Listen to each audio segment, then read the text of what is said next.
Well, guys and gals, it is that time of year. It is summertime, and because it's summertime, we're spending less and less time indoors watching stuff on the internet. I know that it is social distancing still, and we're watching more stuff on the internet than we would typically this time of year, but by and large, I am seeing the summer slump come in a little bit, and because of that, some of the caveats that I pack into videos can make them relatively lengthy, because I want it to be a full-bodied piece of content that it provides all the information possible. But what I'm doing today is actually sucking a piece out of another thing that I was working on and giving it its own video that's going to be a little bit shorter, specifically to focus on that thing so that we can just reference it in the future, and that is this guy right here. So this is actually a build, and what we're going to be talking about specifically is the upper here, and this is a CMMG. Maybe. Why won't you come out of your home? And there we have it. This is a CMMG 22 upper. And this basically mates up with your lower receiver off of your AR and allows you to shoot 22. Now, this has been built, and this looks like he did his own upper rather poorly, I might add. Sorry, Spangrish. And he put a Midwest Industries rail on it, but we've got the bolt and barrel from CMMG in here, and this thing is really neat because this is basically a 22 caliber bolt. The gun will function just fine with just this in it, and they make a conversion kit for a legit AR-15 that you just drop in. It has an extension here on the end that's shaped kind of like a 5.56 cartridge. This is the dedicated bolt for the dedicated 22 barrel that drops into your standard receiver. Now, attached to this thing, when I pulled it out of the upper, were two additional pieces, and they make up the anti-bounce kit, which I think is pretty ingenious. And basically this slides in here right like this. This acts as a forward assist on the thing. You can see it's got the forward assist chuck in there, and on 22 sometimes that's required. And then the second part here is the auto trip for anybody who's lucky enough to have access to a full auto lower. This allows, that little flange there allows this thing to work with the auto sear so that it can go fast. And as you can see, I'm not sure if you guys could hear that or not, but there's documentation that I'm not the one setting off the binary explosive. That's them, that's not me. This is a gravel top range. We don't do that sort of stuff here. That's how that goes in there, kind of like that. You can see. And this is literally just going to drop in, and I suppose this would work the same with the 22 conversion kit for anybody who's trying to convert a full powered AR-15 to 22. And this just slides right in there, right like that. And what we had there at the beginning was this. And you can see that that sticks out there ever so slightly, and that's a problem. That is what caused the thing to lock up on us when I was trying to get it apart. That should be up in there tight like that. And you can see there's just ever so slightly a little bit of play, and that is to work with the varying tolerances in upper receivers. But they have another mod that I thought was really excellent, and that is this little pressure thing here. And basically this is a non-operational buffer. So in a standard AR, you can see that we have this buffer and spring here, and the purpose of that buffer and spring is to allow the bolt carrier group to recede back into the buffer tube or the receiver extension, and then push it back forward to load the next cartridge. Well, you don't need that on the 22. This is all self-contained. You saw that thing had springs in it and everything. It's all self-contained. But what can happen is that because that little bit of tolerance is built in there so that it will work with a wide variety of guns, this may slip backwards ever so slightly. And this little plug here, I'm just going to go ahead and rotate this to show it to you. This little plug keeps pressure on that thing so that it can't do that. And that's just, again, necessity is the mother of invention, because we're out here and we're working on another project, and I've got about 10 minutes until I get rained on. We're going to shoot this gun in full auto because we can.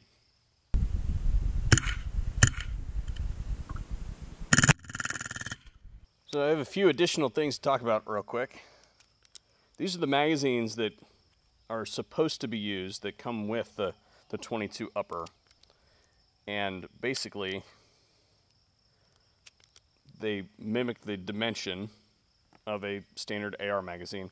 If there's one gripe that I have about these magazines, it's that there is no load assist on them.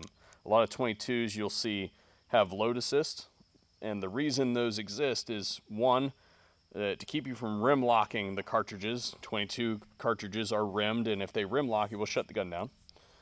Two, because they're tiny, it's hard to get them in there. There's not a whole lot of surface area. They can be a pain in the butt to load, especially towards the bottom. I load them 20, don't have a problem with it, but I would like to see future iterations of this come with some kind of a load assist. Now, what we have found from our testing, if we pull our belt aside here, this is a Wilder tactical belt, by the way. If you guys are interested in this, I'll have a link in the description box down below where you can watch the full video on it. It is a little bit of a larger rig, more overt rig. If you want something more covert, then I suggest the Safe Life product. Link in the description box for a full video on that as well. And also in the description box, a link to the VSO affiliates page where you can find discounts on both. Highly suggested. If you're gonna mix and match, I would say Wilder tactical pouches on the Safe Life belt. I know because that's what I do. Anyway, you can look at this magazine and see that this after factory mag, this is a Smith & Wesson magazine. It's supposed to hold 25 rounds. I loaded them to 20 again just because, but it has a load assist here on the side, so I could pull down on that as I put the cartridges in, and that keeps it from getting rim locked, and it also helps save your fingers.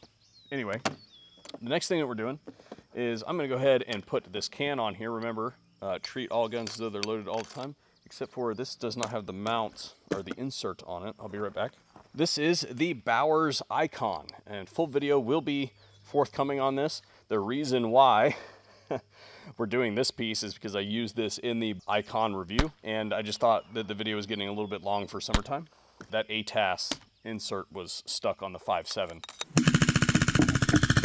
Treat all guns as though they're loaded all the time. That means that we shouldn't be doing. This gun is empty for demonstration purposes. I've got the bolt held back. We should never do this to put a can on. It's bad form, and that's how you get injured when you start disrespecting and not when you build that complacency. It's not a good thing. That's how you get injured. Treat all guns so they're loaded all the time.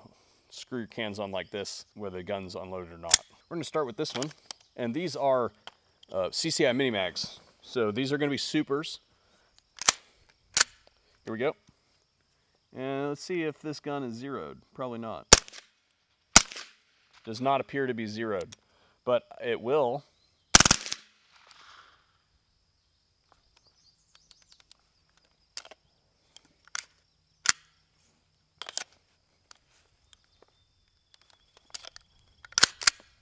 Probably a dummy round.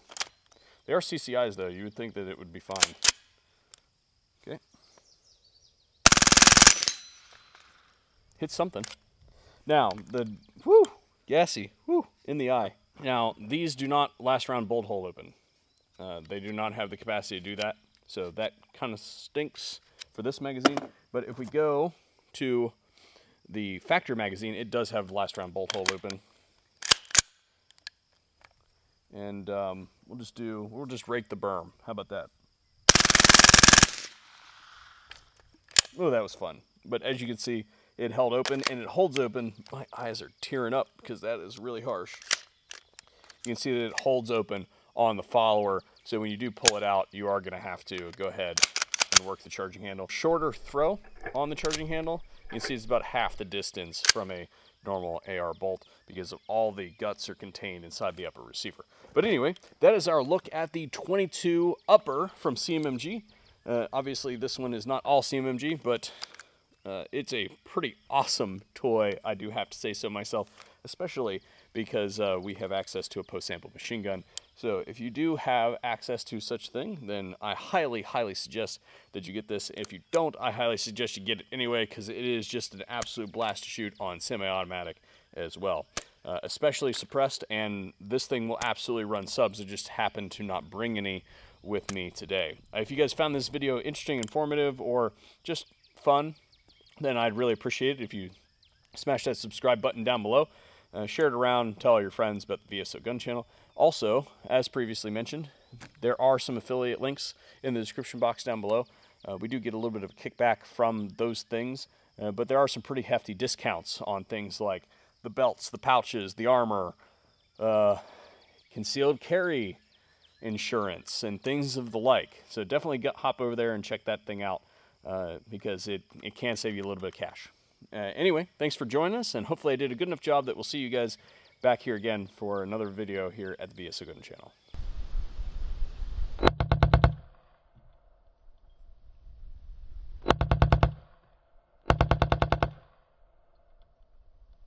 One take. Gotta love it.